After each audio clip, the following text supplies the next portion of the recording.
Hey guys, how the hell are you? Welcome to an all-new unbiased gear review. Today we are going to take a look at the Caparison Dellinger Prominence.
So firstly, the specs of this instrument. We have a bolted on 5-piece maple and walnut neck with a bound ebony fretboard with 24 jumbo nickel frets.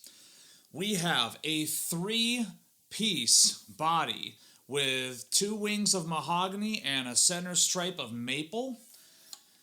We have a Schaller S-FRT II double locking tremolo system. We have a 25.5-inch scale. We have a master volume, a master tone with a push-pull. We have a 5-way blade switch. And we have Caparison PH, SH, and VS pickups. So guys, strap in because this is something that a lot of you have wanted for a long time, and I'm very, very pleased to be able to bring you this review. Thank you so much, Mr. Zach Curry, for helping to set this up. So firstly, let's take a look at the overall build quality, which is goddamn exceptional. Taking a look at the routing, it is clean, it is crisp, there's absolutely no bird edges whatsoever.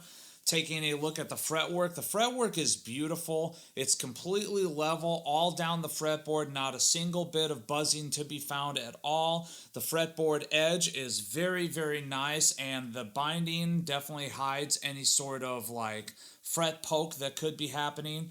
The fret edges are very nicely rolled off, and the binding itself is also rolled off a little bit too, and that definitely helps to add to a extremely enjoyable playing experience.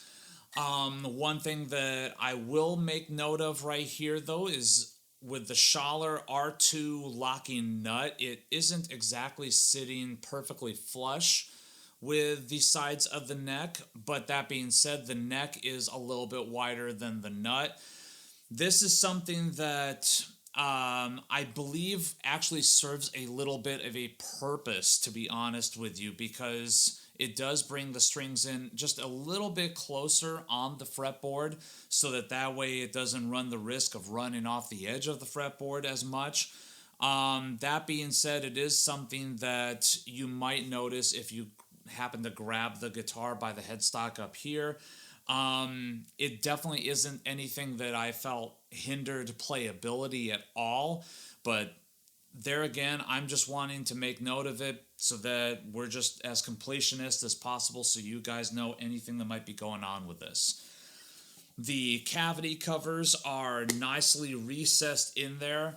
The neck joint is rock solid. There's not a single bit of gap to be found whatsoever, which definitely lends itself to being a very, very sustain heavy instrument despite the fact that it's a bolt-on. It's kind of interesting to see that this is a 3-piece body with that stripe of maple going up, almost like it would be a neck through.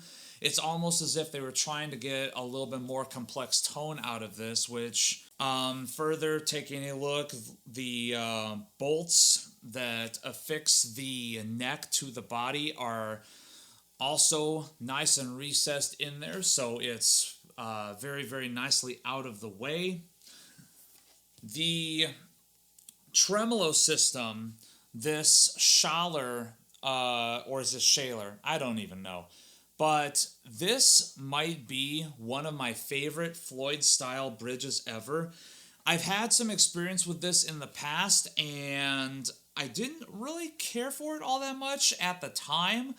But now seeing what a brand new one is like on a brand new instrument, it is extremely responsive. It's very, very obvious to see why Caparison builds these things with this particular bridge. It's obvious to see why a lot of players that were very, very whammy bar heavy, such as Dimebag Darrell and Matthias Eklund, prefer using this particular iteration of the Floyd Rose style bridge, because it is extremely responsive, extremely easy to use.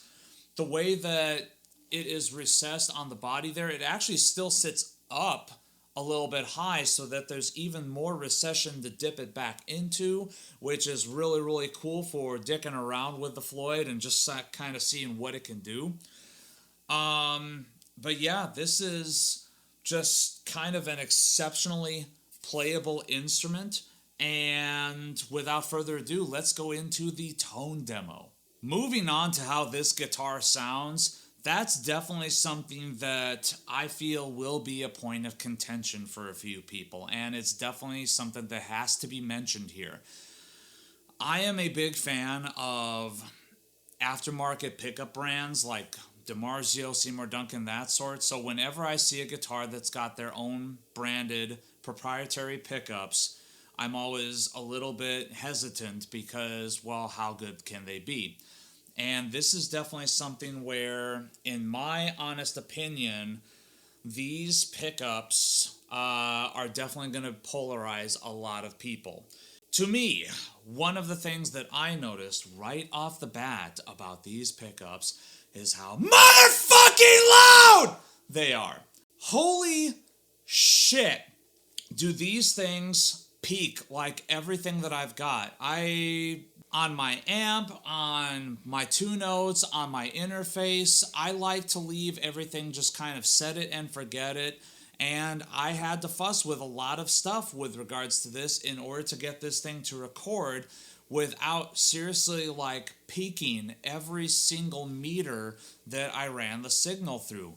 These things are exceptionally loud, despite the fact they don't exactly have a very high DC resistance. Before you say anything, yes, I know that DC resistance is not a very accurate indicator of how loud a pickup truly is. That being said, the guitar community tends to use DC resistance as an indicator of this, so that's why I'm going to mention it here.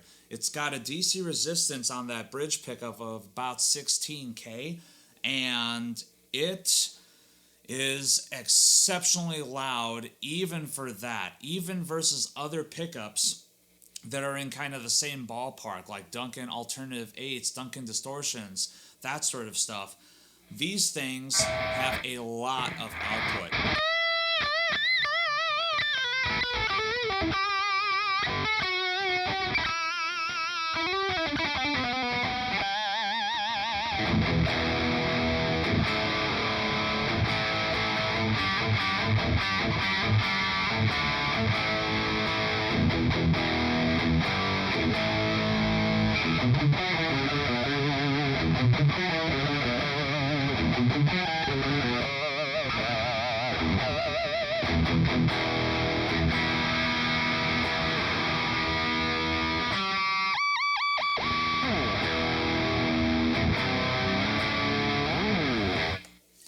Whew, like, just to show you guys how much breakup these things cause, I'm actually going to turn off the distortion so that you can hear this on a clean amp.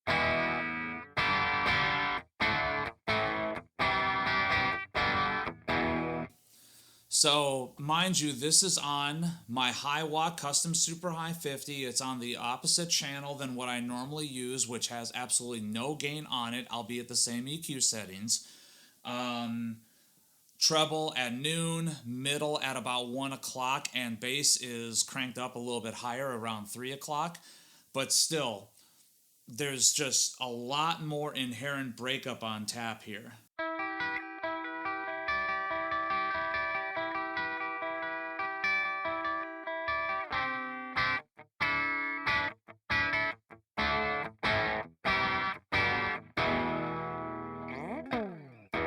Now, that being said, some players are going to absolutely love the way that this sounds because they like pickups that have an extreme amount of output, especially if they tend to be rather lead and shred heavy players that want a lot of pick attack, that want a lot of note definition and clarity. This is actually kind of an exceptional pickup for that. But yeah, it's extremely loud, and you just have to kind of get used to that.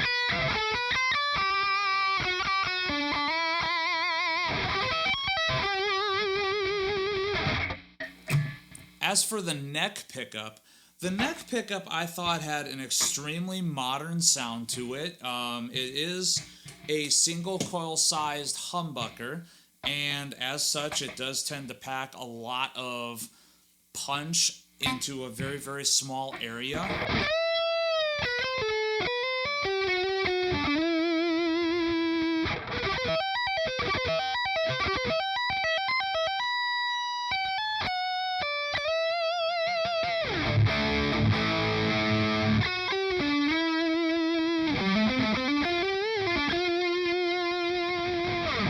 Kind of nice, kind of fluid, but at the same time it is very, very modern sounding, still extremely loud for a neck pickup, but definitely I dig the sound of this a little bit more than the bridge pickup. The middle pickup is interesting because the middle pickup is much, much closer to the neck on this, and the reason why is so that it kind of gets it out of the way of the pick attack. But when you have a nice high output single coil in the middle position, I feel like it does tend to work really, really nicely for leads though.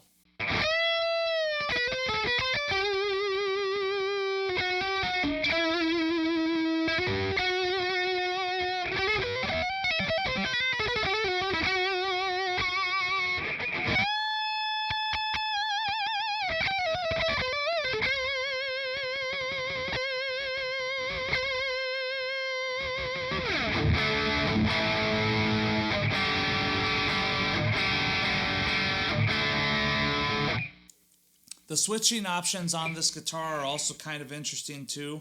Although it does have a coil tap, when you pull it out and it's in the middle position, instead of having it be the single coil pickup that's in here, it ends up being the innermost coils of the two humbuckers in the neck and bridge position.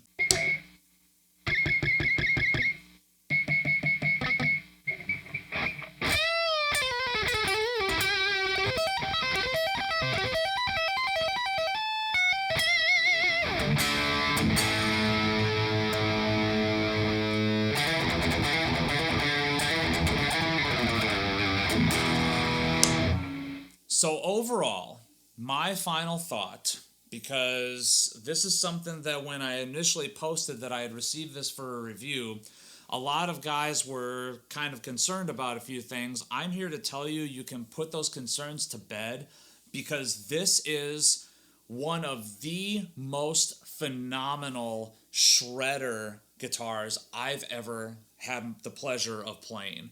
It is phenomenal. It is made to do lead guitar work, to do power metal stuff. I mean, I just had a fucking blast using this instrument. It is effortless to play on. The finish on the back of the neck is super smooth. It's that beautiful polyurethane satin that I love so much.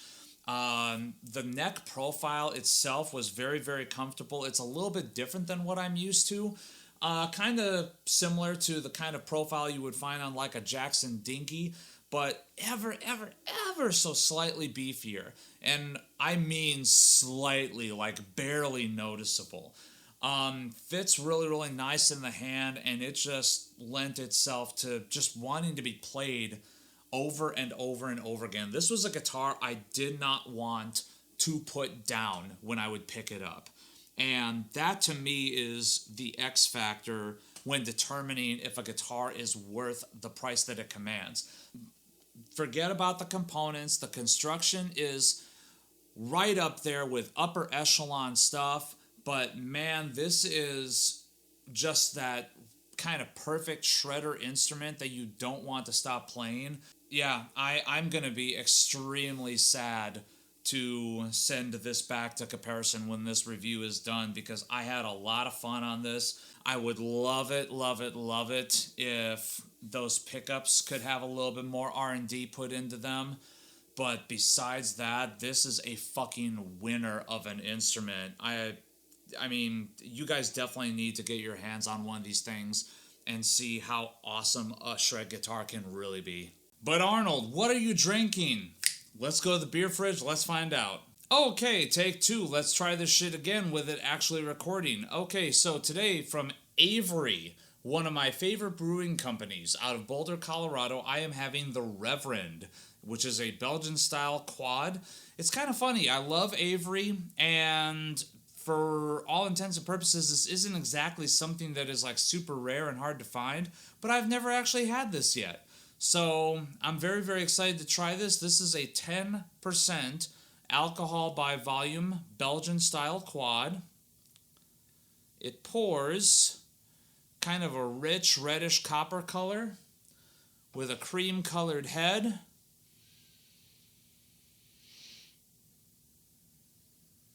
Very, very subtle alcohol aroma. A little fruity. Not necessarily so much dark fruit either. A little bit more peachy than anything.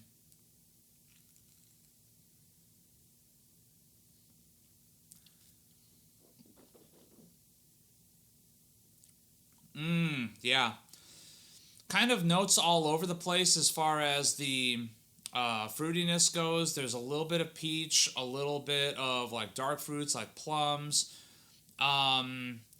Sort of a slight grassiness to it, but very, very minimal. There's definitely kind of a breadish taste to it too, which is definitely something that you can expect in something so rich and complex as a Belgian-style quad. And this is definitely kind of like a prototypical Belgian quad. If you've never had one before and you don't necessarily want to get into the big boys or the heavyweights yet, like West Veterans and that sort of stuff, this is a good one to start off with. I think this is something that can introduce you to the style rather well, because it's ever so subtly boozy and yet still has that richness that a Belgian quad is supposed to have. I actually really, really like this. It's not the best Belgian quad I've ever had, but it's still really goddamn good. So that's it for me. That's all the time I've got. Leave your comment in the comment section below. Like this video. Subscribe to this channel. There's lots more content to come.